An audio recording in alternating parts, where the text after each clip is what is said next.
My name is Bob Walford. I am the Vice President of the Friends of the Taylor and Mesilla Historic Site, and so it's my honor to make the introductions today. Yay. First, I would like to tell you, when Daniel comes from the town of Mesilla to fiddle with the thermostat, we shall all rejoice and say, "Thank you, Daniel." He is on his way, but that may take up to 20 minutes, a half hour. Yes. So, if you purchase one of the books in the back, it makes a very lovely fan. I'd like to invite you to the October 18th Taylor Talk. It will be here in the Community Center at 2 p.m. and Daniel Webb, who is Taylor Mesilla Interpretive Ranger, will be giving a talk with this title: From the Territory of Montezuma to the Garden Spot of the Southwest. Any Marines in here? Sorry. And then Visions of the Mesilla Valley before statehood. So it sounds like a fabulous talk. Let me know. Who has been to one of the previous talks? Wonderful. Thank you for returning. Those of you who expect to see you down the line as well. All right. I think we're ready to go. This one's written.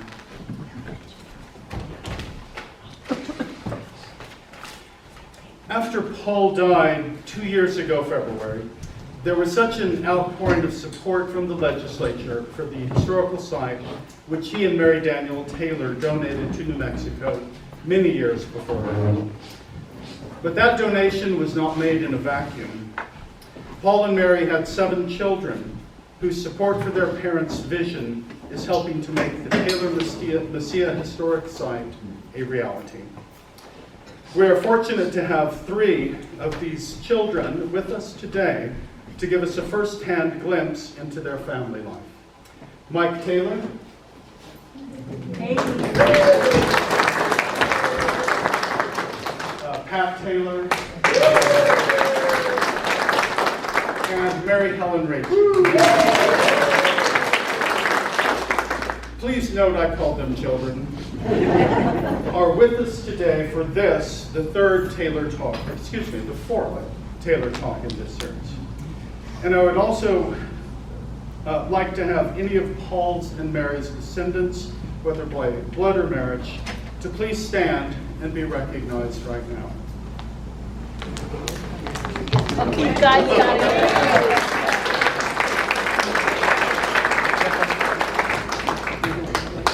We thank you all for the generous gift of your family.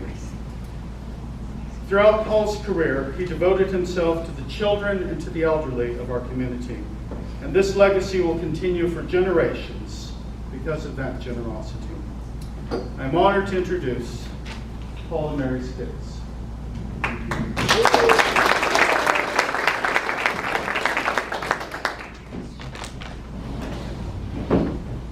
Good afternoon. Can you hear me okay? Yes. I don't know if this much on.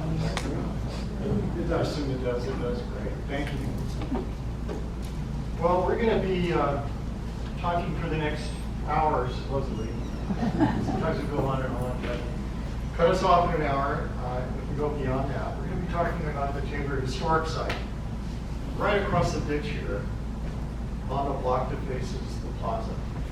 Has anybody not been to that property? Does anybody not know where it is? That's good. So I think we're all on the same page right now.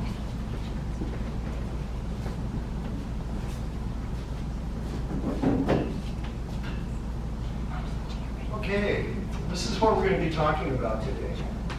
We're going to be talking about why the family made the decision to donate the home and the collection to be a state historic site. We're going to be talking about Dad, J. Paul Taylor. We're going to be talking about Mom, Mary Daniels Taylor, and we're going to be generally talking about growing up in Mesilla. How many here knew our mother, Mary Daniels Taylor? We're getting a good number of you. Mom passed away in 2007, January. How many here knew our father, J. Paul Taylor? Oh, the great many people. That's wonderful. Dad was, we're very fortunate that Dad lived until 2003, passed away just a few years ago. So I'll be starting this out. And what I'll be talking about is what should we do with this big house? Our parents had really started thinking about what to do with this large property decades ago. It was complicated. There were 7 of us kids. It was a large house, 17 rooms. We knew we really couldn't break it up. So the folks started looking into options on giving it to an entity that could help tell the story of Mesilla, Mesilleros, and the borderlands. And some of the entities that were considered for this were to be donated, to be approached about the donation, were entities such as the Diocese of Las Cruces, New Mexico State University, the National Park Service, the National Trust for Historic Preservation, and the Department of Cultural Affairs, New Mexico, Historic Sites Division. So after a lot of deliberation, the folks really thought that the best idea would be to approach the Department of Cultural Affairs, and the folks convened a meeting 26 years ago, and they posed this idea to us kids with 7 children. And the general consensus was that, yeah, that sounds great. Let's go for that. Dad had served as a regent on the board, on the museum board for many, many years, 2 different times. So we did that. We approached the Department of Cultural Affairs.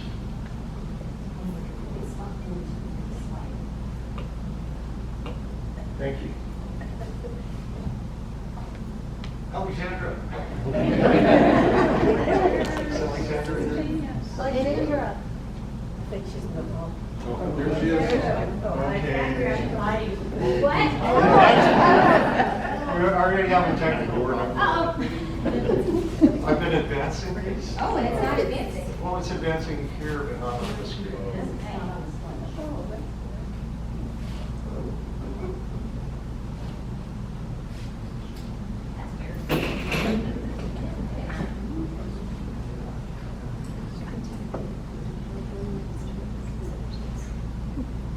We're gonna exit out and try this again. Sorry. There we folks. go. Yes,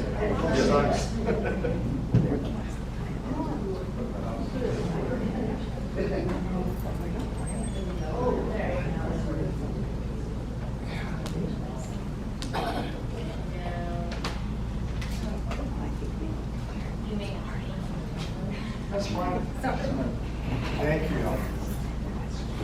Thanks everyone for letting me know that we're seeing what we show. Okay.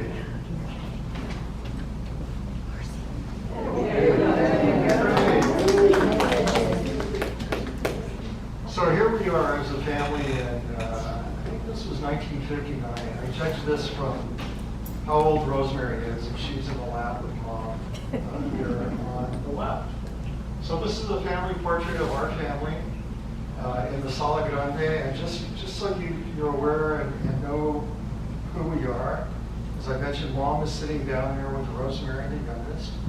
Behind her is Dad, J. Paul David Taylor, Dapper Dad, we used to call him. Next to him is our eldest brother, Robert.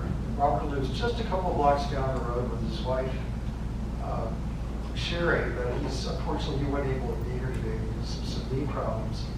And then comes Dolores in the fiesta dress. And Dolores is with us back here with her son Isaac, and she was the second. And then comes me, and then with a little bit out of sequence here, Johnny is the one with suspenders. Johnny passed away 21 years ago, and he was the jewel of our family, and he was the real jokester too. So it's a shame he's not with us here today, but he's with us here in spirit. He was the manager of the Bosque del Apache National Wildlife Refuge, right up the road, about 100 miles. And then, if you look real closely, because Pat is photobombing Mary Helen. Mary Helen is right there with her face sticking out, and then Pat is right there on the step stool, right? So that gives you a little idea of who we are and how old we are now. So, question was what to do with this big house. I told you it was too big of a house to break up into 7 parts or even 2 or 3 parts. It would compromise the integrity of the property. So the folks looked at different entities to donate it to that I already went through. In the end, we decided to look at the possibility of approaching the Department of Cultural Affairs. So when we did that, the Department of Cultural Affairs didn't just say, yes, give me the property, that sounds great.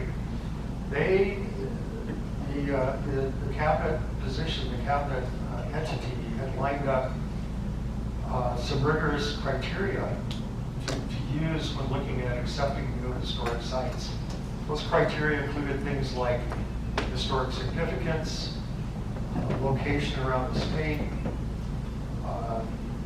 condition of the property, and very importantly, whether or not, if it was open, if anybody would show up.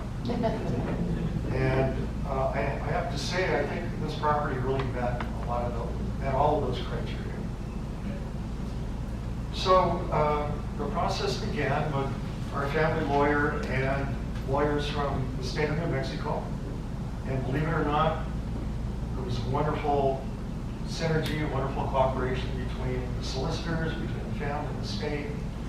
And we brokered an agreement in 2003 that basically allowed the state to take over the property and start working on it.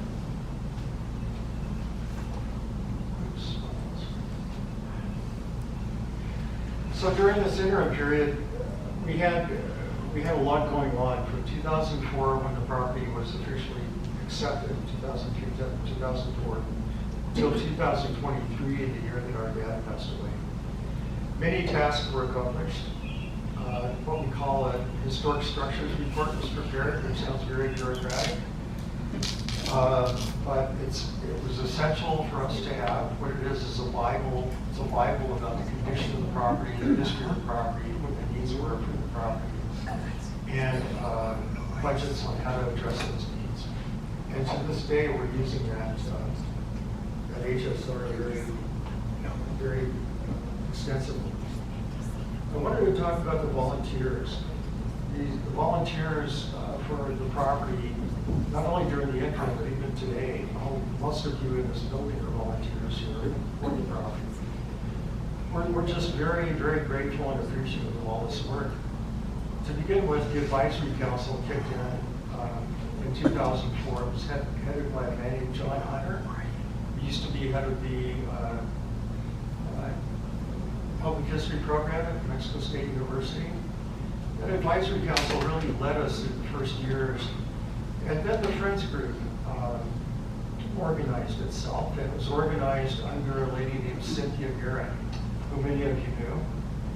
Cynthia moved up to Santa Fe, and in Cynthia's place, we were so lucky and fortunate to have a new president of that Friends Group raise her hand, and her name is Heather Palmer.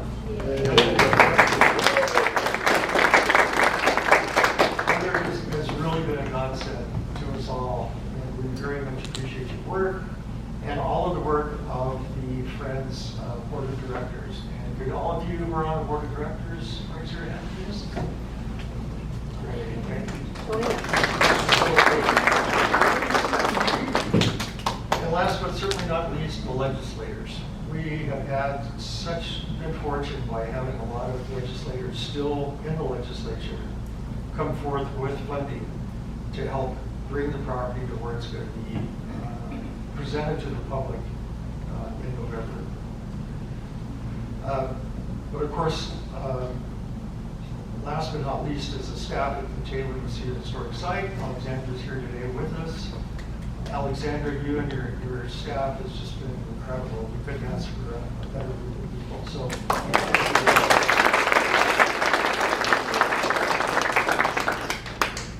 it's very difficult to do.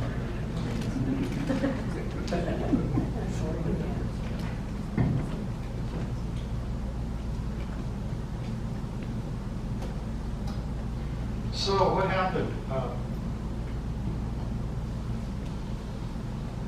On November 13th, 13th, 2023.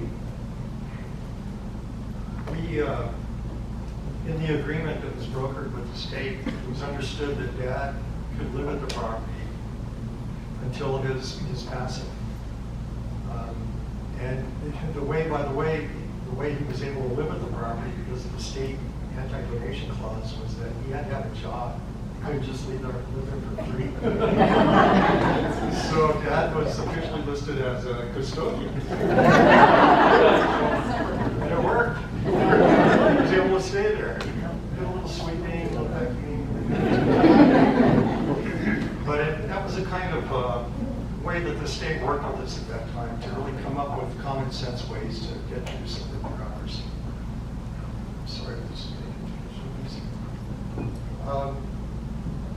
so in the agreement, it was stated that 6 months after Dad's passing, the family would have time to be able to go through the property, pick out all the personal items that had not been accessioned, and identify to go to the state.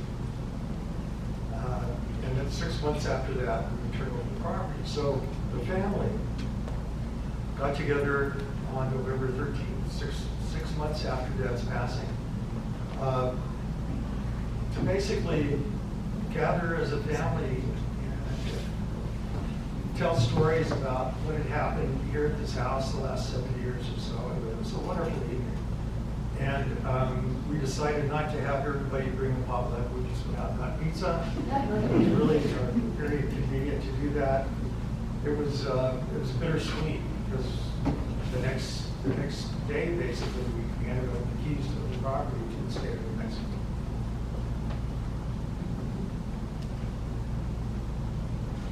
So I'm just going to end my section by stating that the Taylor Lucia Historic Site is much more than just the building. And the staff certainly knows this and talks to the public about this. The staff gives tours of Lucia Plaza, they give tours of the Asecta system, they give tours about the architecture in town. So the staff gets it. Mexico, the state of New Mexico gets this, and we're so appreciative of that. We talk about the cultural landscape, the whole townscape. You can see a picture of the ditch. The ditch is basically right here, right across from the ditch is the Butler building that Pat's been working on with these wonderful interns right here through Cadencia that you see, the lower left-hand corner.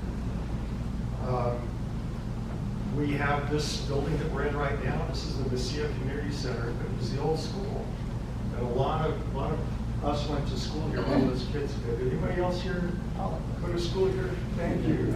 Thank you. Thank you. Yeah, so you know that Mrs. Perrin's classroom was right here. Mrs. Perrin's right here. Pat has a couple of stories on that.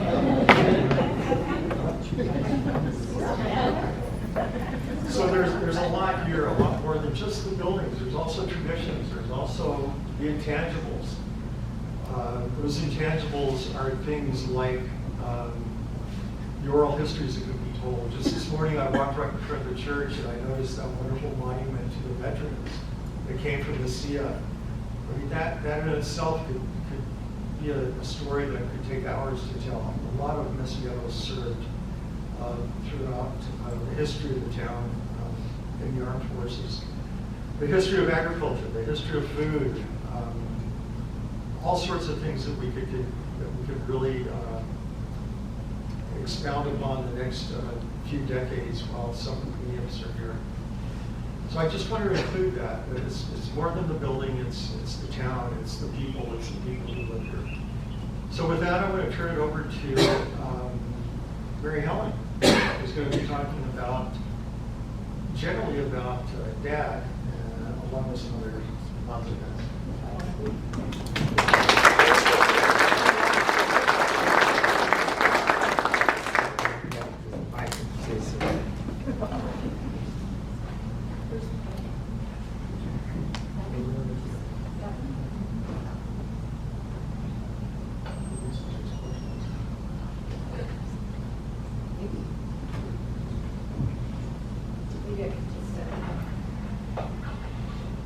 Can everybody hear me? Yes. Okay.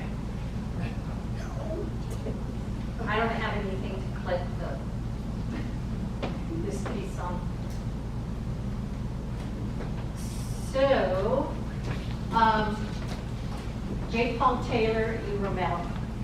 So Dad was born in Chambarino, New Mexico on August 24th, 1920. His parents were William Robert Taylor and Margarita Romero. He grew up on the Chambarino farm in the South Mesilla Valley.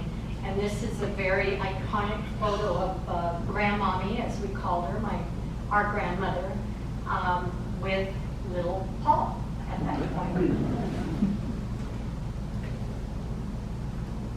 The lineage of Grandmommy and Granddaddy, as we called them. So Margarita's parents, I'm not like the boys, I haven't memorized everything and I don't want to make a mistake. So Trinidad Romero was born in Las Vegas, New Mexico, and Valeria, so they're the bottom two photos there. She was born in San Miguel, New Mexico.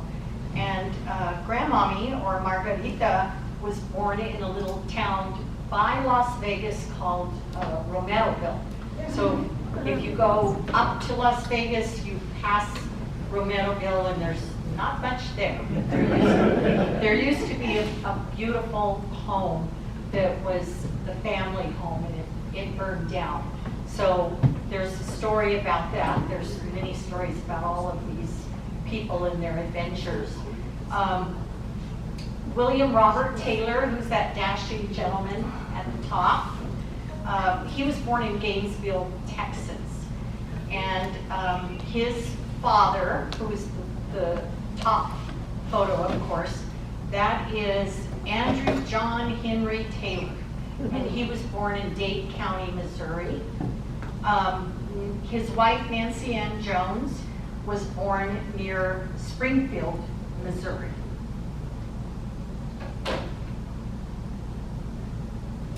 So childhood days of J. Paul.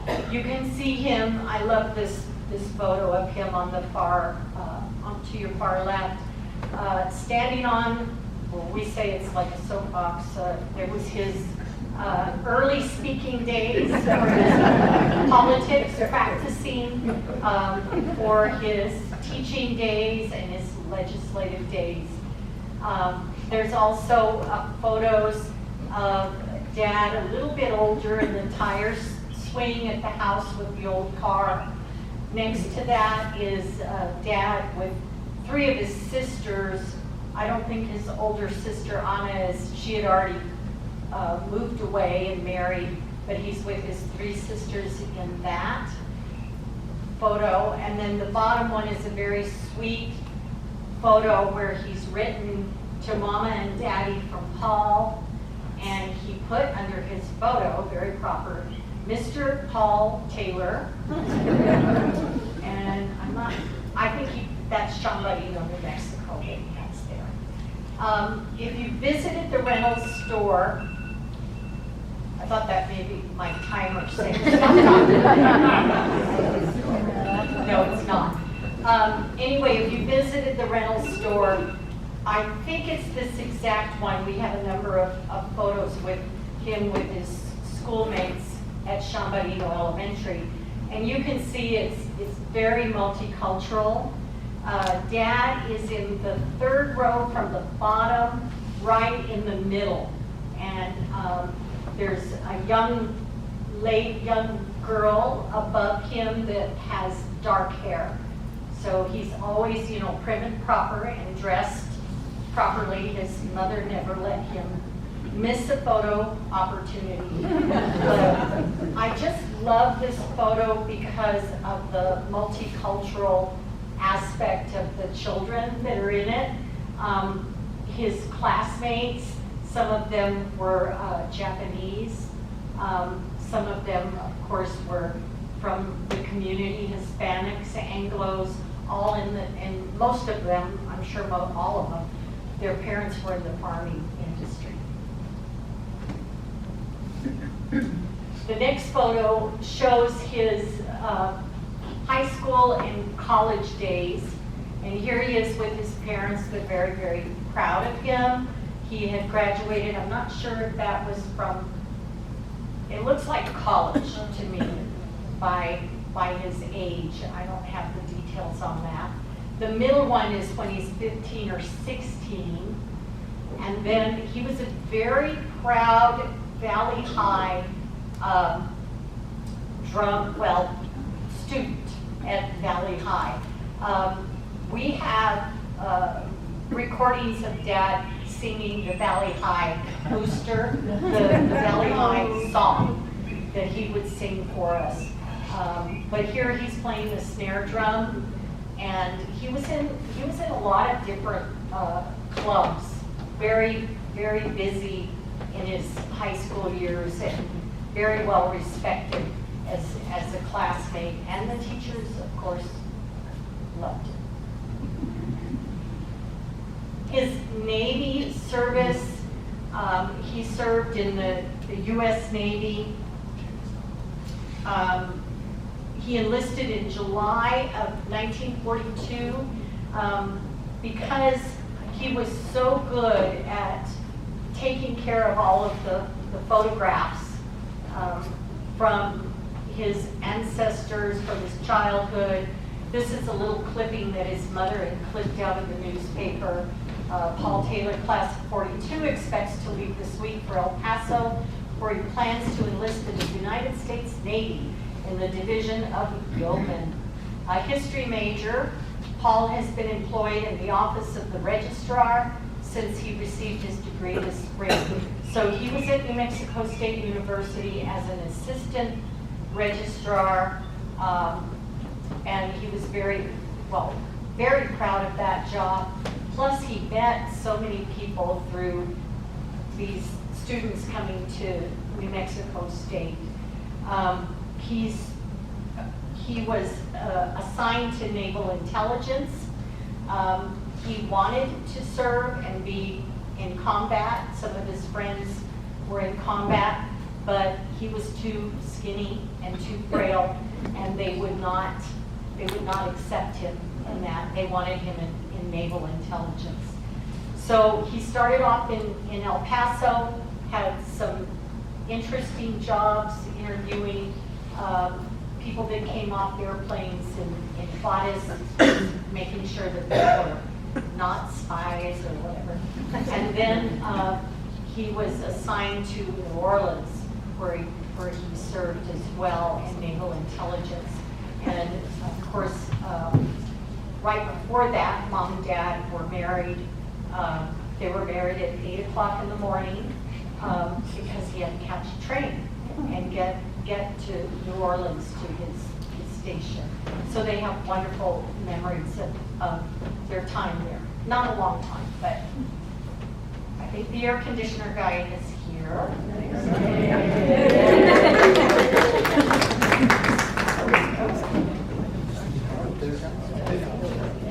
So it's good we have the air conditioners, the microphones, because the air conditioners make a lot of noise. All right, teaching and leadership positions. The first photo on the left was recent. It was in 2004, and he was inducted to the Legacy Wall for Las Cruces Public Schools. He had been a long-time teacher, principal, and administrator, and was very much respected and admired for his work with the school system. So that was probably 34 years of service in that. Some of the other photos, the bottom one that's the color one with my mother, that was one where he was honored for his being an advocate for bilingual education. There it is. Okay, 1968, he handled an application for a federal Title III grant. And he was also very involved with Title I as well. So he was a huge advocate for bringing children that were disadvantaged or needed, some support with bilingual ed, food, any of those those areas. He also he departed. Oh, he bowed. Okay. He also developed a curriculum for bilingual education and started a group from, I don't know if kindergarten was happening at that point, but from the early years all the way through high school, and we still have students in the area and different parts of the country that went through that program and just said it was invaluable to them. The Teacher Center was another area, that's the bottom one. It was a place where teachers could be creative, take courses. I was involved with the Teacher Center as well. He was a mentor to Sharon Meyer, who ran the Teacher Center, and a very strong component of that. It no longer exists. You can see him at his desk. National Education Association of New Mexico, he was president twice. I love the photo where he's in the kitchen at home, professionally dressed, getting ready for his day of work. These are just some fun family photos. Another family photo, a different one. When Dad was principal at Alameda, the photographer would offer to come and take photos of the family. I don't know if he just bought 7 kids, a lot of children to try to corral into one photo or not. But this is very sweet. This is in the formal sala in the home with all of us. Pat is not photobombing in that photo. But you can see little Rosie sitting on Dad's lap. I love the middle photo, and Dad loved to tell this story with Pat. This was little Pat, waking Dad up in the morning for work. And then the last photo on the right says Daddy, Rob, Tito, and baby Mike. Tito is Dolores, and Punky is Robert. So they gave each other nicknames, and they just kind of stuck. We still call Dolores Tito. We still call Robert Punky at times. But this was at the old house. This was their first house in Nicia, which was next to the post office. And Dad and Mom did a lot of work on that home, and eventually sold it to the bigger home since their family was growing. This is when he served as state representative. These were things that he was, of course, very proud of in his later years. He also served as a regent with the Museum of New Mexico, with the Museum of New Mexico board. And the first photo on the left, Mom took that photo on his first day as a legislator at his desk. And we used that as a campaign postcard to send out in his following years of service. The second one, I was able to catch him that is his legislative desk. So they had the opportunity when they moved from the old Capitol building to the new Capitol building, they could buy their furniture. So he brought that home, and that is still in the home, and there he is studying paperwork for, he was a wonderful legislator, very compassionate with his constituents, and then also going through all of his paperwork. We have one of the Board of Regents, the Museum Board of Regents here today, so thank you for coming. Also, he loved going to the meetings. I was his driver, social secretary, keeping track of everything. And here he is with Velma Dominici, who has passed recently. She's the past president of the Board of Regents. And then a photo of him with all of the regents at one of the historic sites two of those, I believe, are still regents, right? Marianne Cortese, is that correct? And then George Goldstein, and the gentleman on the far right, he's probably not involved anymore. So their terms go back and forth. But those were what he did after he retired as an educator. They didn't let him retire. People didn't let him retire. That's all. And then this is later years in life. The kitchen is beloved to our family. We spent many hours with Mom and Dad in the kitchen. And this is Dad later in life,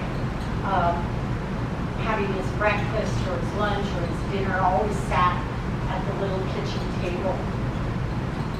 The middle photo Mike talked about, Cynthia Garrett, who was so instrumental with the Friends. The first time they had come back they had retired and come back, Dad gave them a tour of the house. It was, I think Cynthia said it was either a 2 or a 3-hour tour of the home. And afterwards, she started thinking about how she could help. So the Friends group was started.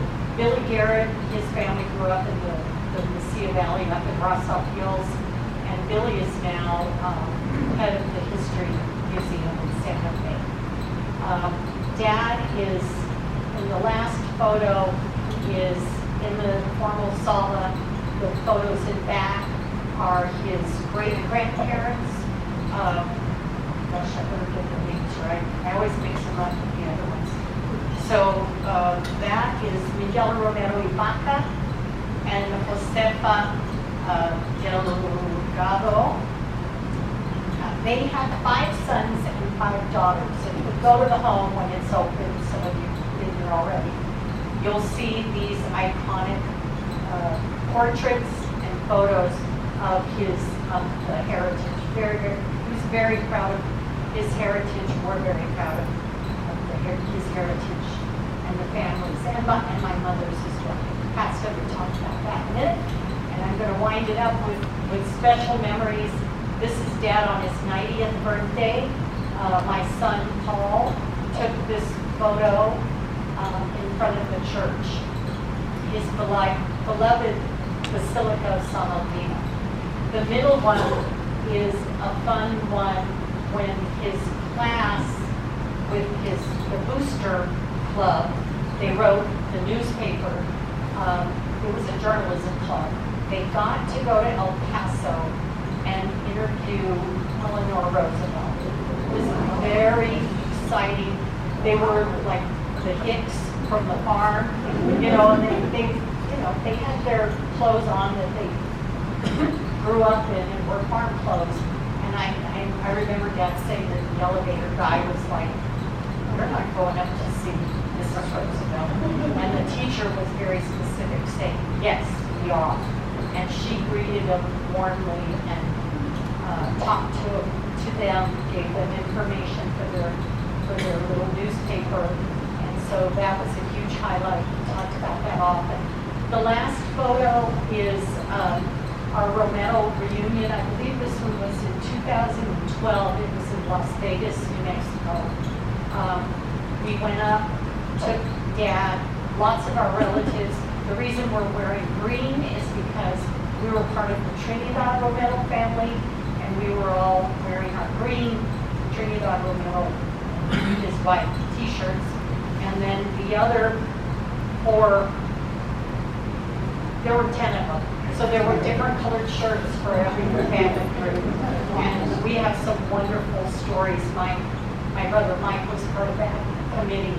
And we each came home with a binder with stories which we shared with the historic center. And I talked to them. So now it's Pat's turn.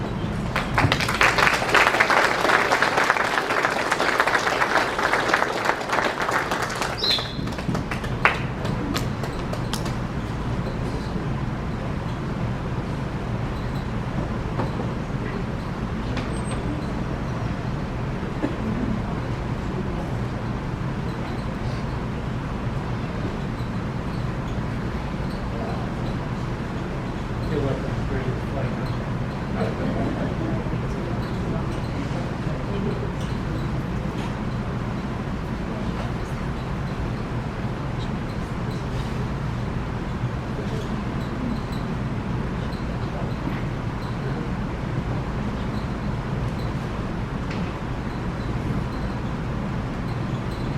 Well, let's see how I can let's get through this when we were kind of organizing together and talking about what we're going to do. Our minds are flooded with all these different stories we have to get through and try to fit it into 15 minutes. But this is our mom. She was born in El Paso, Texas, down on San Antonio Street. And her family later moved to just outside of Smeltertown, where Platok, her father, Albert Melton Daniels, was foreman of the cement plant right there at Sarko. And her mother, Amy Temple Daniels, was a second generation El Paso. And her mama would always tell the story of when she was young. There was a murder down the street. A murder down the street. There was this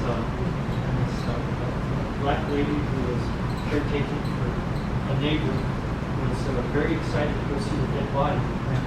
And she took mama. And she was probably in full script because mom said her feet touched the ground 2 or 3 times.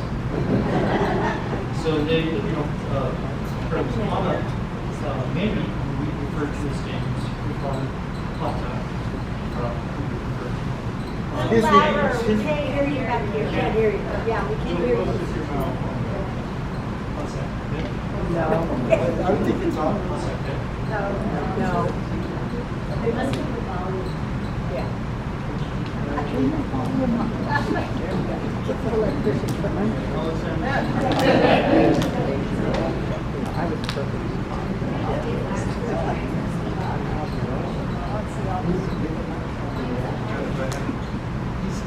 It's fine, right?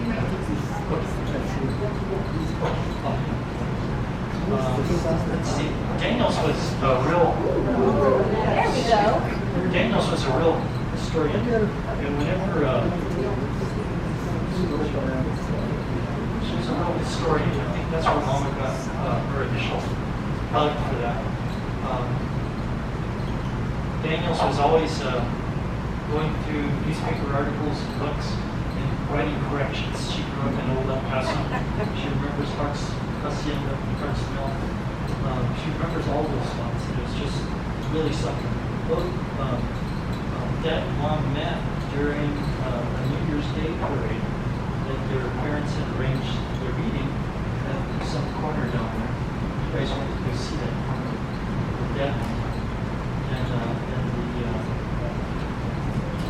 parents both wanted them to be properly introduced and supervised.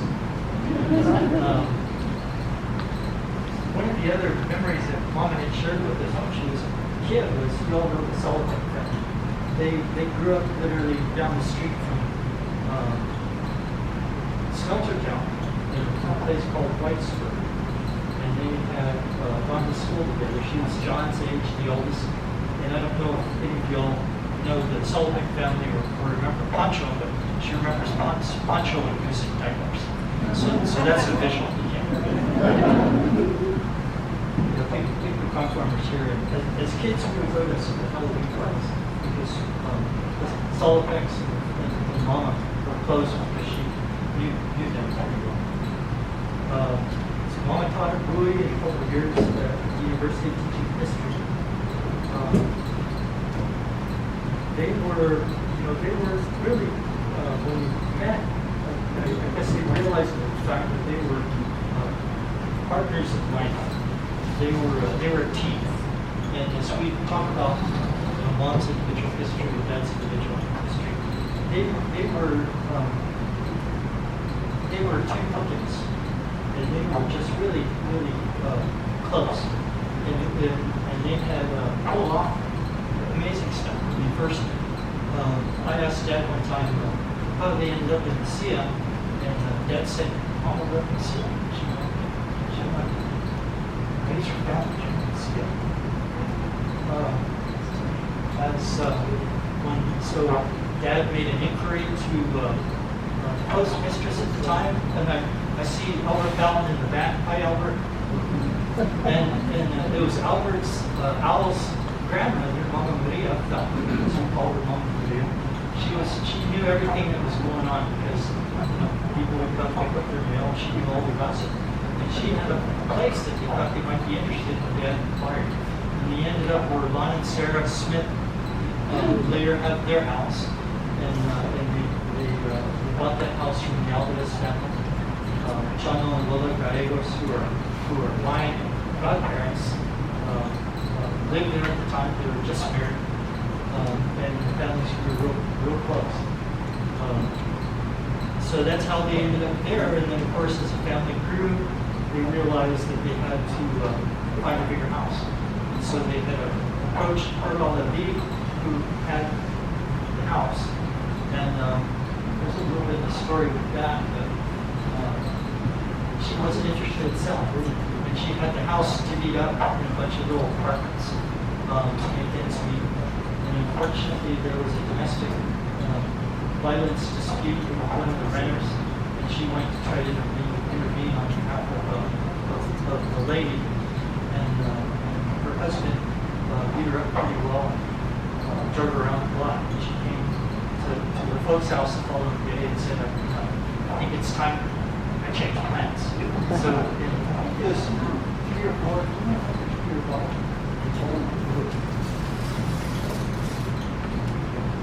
Within the course of about 3 or 4.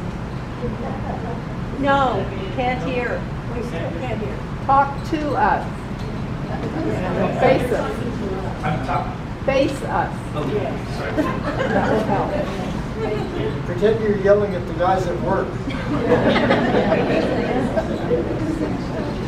Yeah, it's hard to do.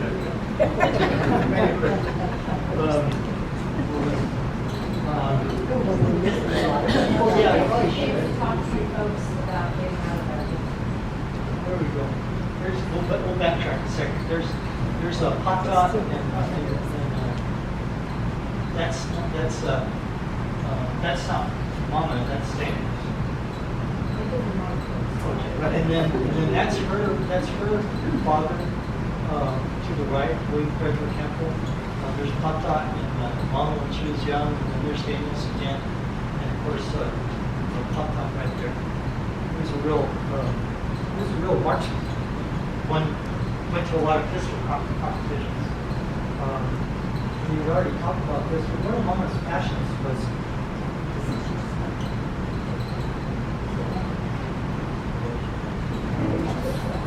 so Mama had a passion for photography. She ended up going to New York, probably before they were married. Yeah, it was before they were married. She went to a photography school there, and after a couple of weeks, she thought, New York's not for me. She tricked that. Still can't hear. Say it. I can't hear.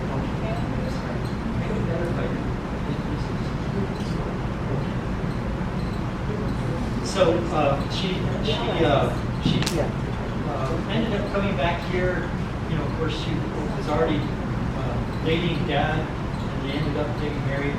And she had a little photography studio in the Varela store in the front, where she took children's portraits, which later grew into photographing some of the Cupas and the Sia and the old timers, and doing a lot of oral history.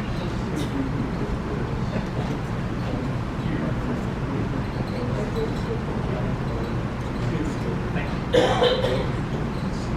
Sorry about that.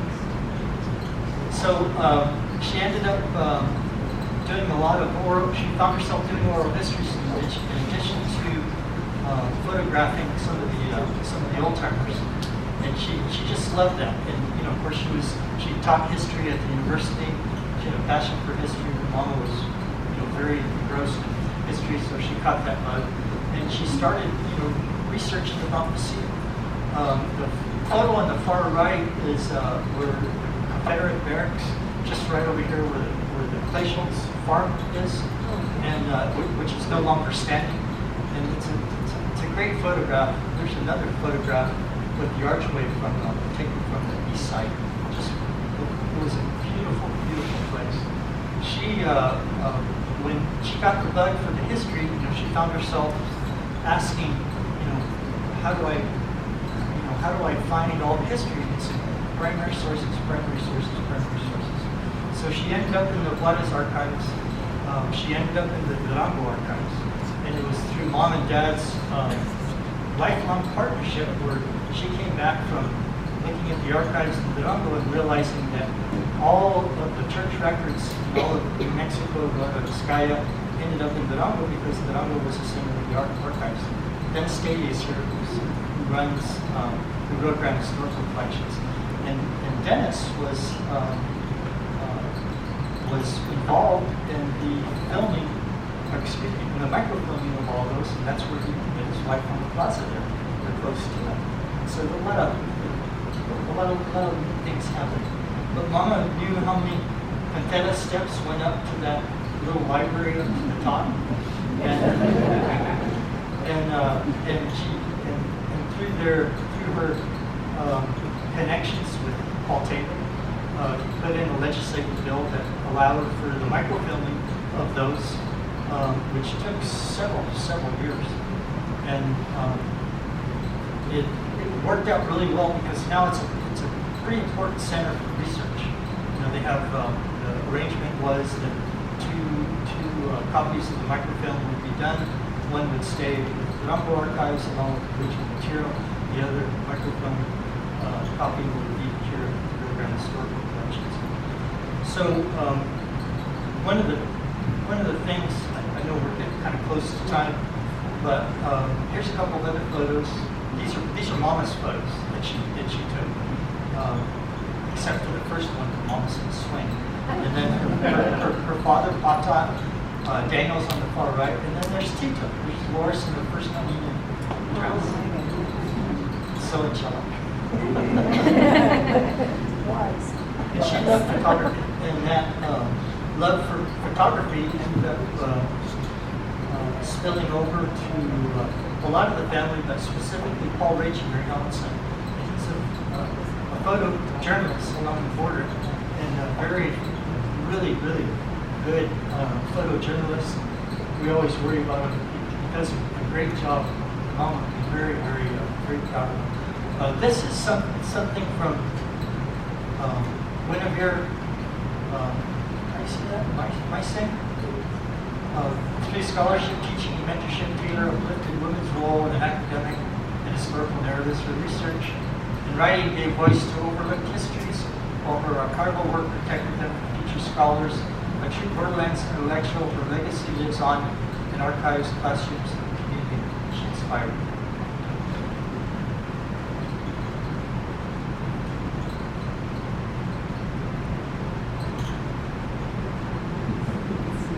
These are really unique photos of folks. Mom and Dad was in the Navy. Mom and Dad in front of the San Miguel painting in the front sala. And then Mary Ellen took this picture on the far right of Mom and Dad taking a little walk in the snow. That's always one of our favorites. A lot of things, everything revolved around the church. As Mary Helen and Mike had mentioned, the kitchen was our big place, and that's why we're so interested in it being interpreted well, because everything happened in the kitchen. That was, Mama would always tell us, there was 7 of us, we'd have to eat the shift. She said, pull in your legs or get out of the kitchen. The windows would be open, we could hear the church bells. We were all altar boys. You could tell in our spare time that we would carve our initials on here. I know when Johnny passed and Mike and I gave the eulogies, the day before I went out and counted, I think Isaac was with me, we counted how many initials Johnny had carved. He had carved 13. Mike's in there a couple times, I'm in there a couple times, but Johnny has a record. And then, we have all the feast days that revolve around the church that Mama took endless photos of. Tony Fierro, who is a local plumber, would always tease Mama and say, your lens cap is on, Mary. And would make her look at it to make sure it wasn't on.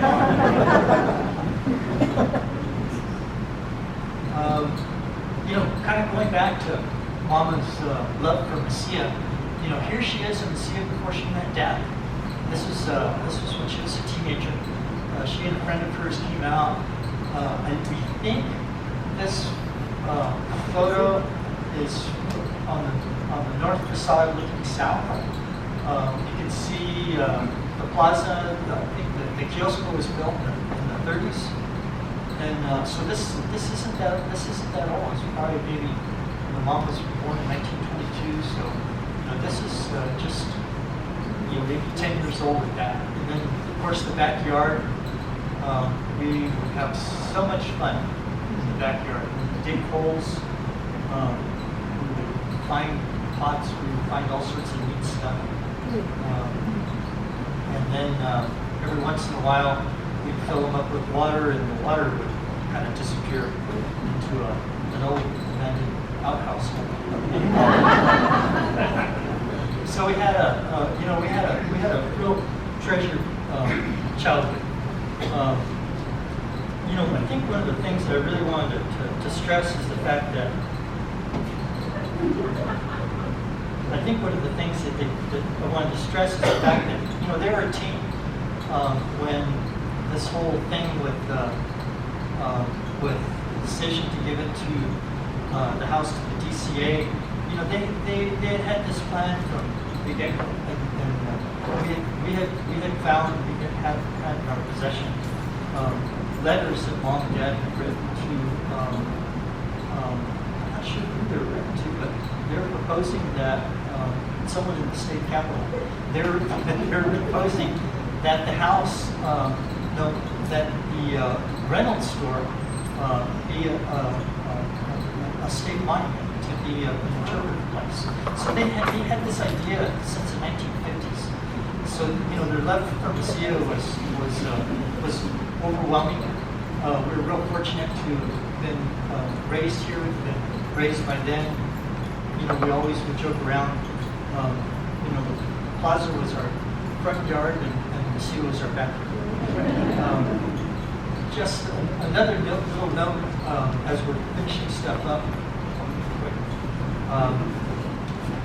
We all grew up here. We went to school here. I was in Mrs. Perrin's class.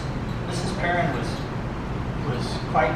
would make quite the impression upon you. And you weren't careful, you did nail. And we were George Jimenez. I was in the same class with George Jimenez, and he was always getting nailed. And one time there was a reading table, and we were little kids reading. George had done something, and Mrs. Perrin was getting after him, I tell you, and her false teeth. And they fell on the table, and we all screamed. A couple of the kids jumped up on the tables, a couple of the kids jumped up on the desks, trying to get away.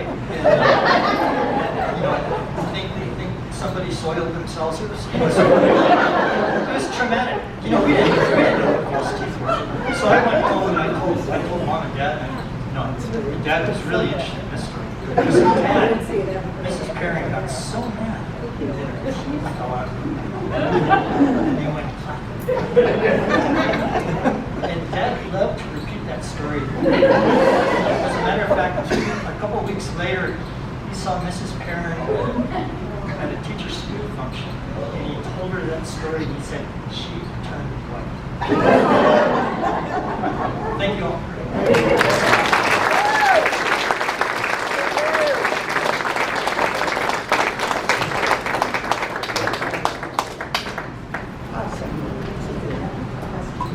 All right, everyone, we have a question period for